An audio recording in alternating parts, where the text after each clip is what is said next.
আসসালামু আলাইকুম। সবাইকে আবার নতুন একটি ভিডিওতে স্বাগতম। তো বাংলা অগ্রহায়ণ মাস চলছে এবং ইংরেজিতে নভেম্বর মাস।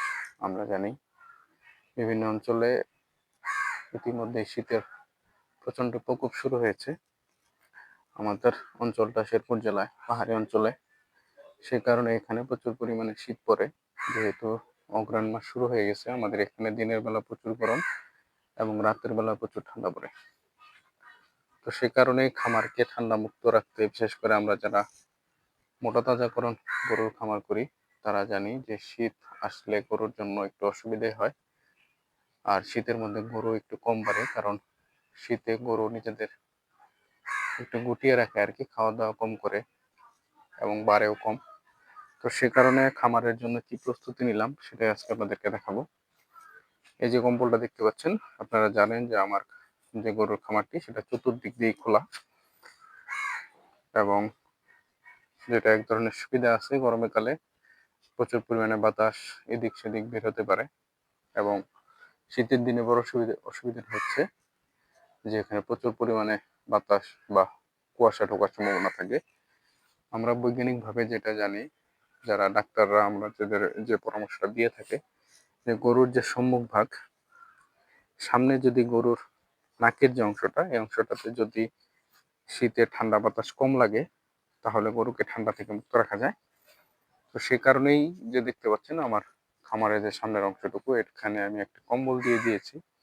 এটা বিভিন্ন অঞ্চলে বিভিন্ন নামে পাওয়া যায়, আমরা এটাকে কম্বল নামে বলি। তো এই কম্বলটা একদম উপর থেকে নিচ পর্যন্ত দিয়ে দিচ্ছি, এবং এই কম্বলটা দিনের বেলা যাতে উঁচু করে রাখা যায় সেজন্য এখানে একটা হুক সিস্টেম আছে। এটা আমি এখানে এভাবে দিয়ে রাখতে পারি। প্রত্যেকটা গরুর সামনে এরকম হুক দেওয়া আছে।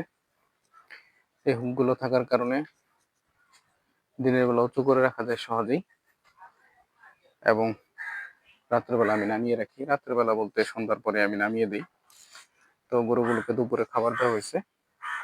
তো আমি গত কিছুদিন আগে একটা ভিডিও দিয়েছিলাম যে আমি 2টা গরু বিক্রি করছি। তারপরে অনেকের পরামর্শে আমি আরো 2টা গরু কিনছি, ফ্রিজিয়ান ক্রস। তো এটা আলাদাভাবে ভিডিও দেবো। আজকে শীতের প্রস্তুতিটা দেখাই। তো এই যে আমার যে উত্তর সাইড, সেখানেও আমি কম্বল দিয়ে দিচ্ছি একদম উপর থেকে নিচ পর্যন্ত। তো দিনের বেলা শুধু এখন সামনের অংশটাই খোলা থাকে।